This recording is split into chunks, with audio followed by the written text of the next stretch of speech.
Okay, let's go.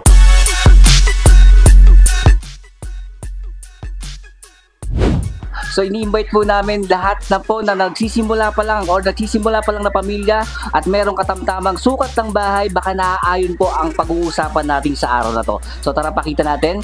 So ito po ang ating 3.3 kilowatts off-grid setup hybrid solar inverter po. 24 volts po ito. So meron po itong kasamang 5 pieces na 585 watts na solar panel. Pakita natin ang solar panel natin. So ganito po kalaki ang ating solar panel package. Kasama po yan sa package natin ha.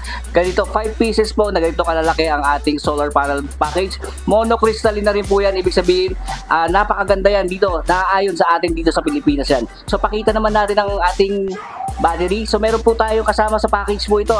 Kasama na po itong 2.5 25.6 volts 100 Ah natin. Kasama na po yan sa ating package. Kasama po dyan ang railings panel, end clamp, lahat po. Kasama na pati wirings. Kasama rin po dyan ang AC breaker, DC breaker, ATS. Complete set na po yan. Kasama po yan sa package natin. So maraming salamat nga po pala sa nanood at nag-share sa atin ng ating unang video tungkol dito sa solar panel package natin na umabot tayo ng 1.7 million views at saka share natin. Napakarami natin share. Kaya naman sunod-sunod ang order po sa atin dito sa JD po Solar Product Trading. So tulad dito, meron na naman tayong order. Araw-araw po, may order po tayo na solar panel package from 3.2 kilowatts 6.2 kilowatts up to 11 kilowatts. Available po yan dito sa JD Post Solar Product Trading. So tara pakita natin.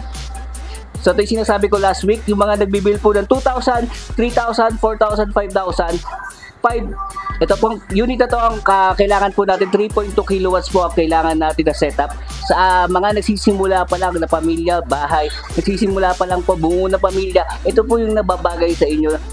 Start muna kayo sa mababang setup.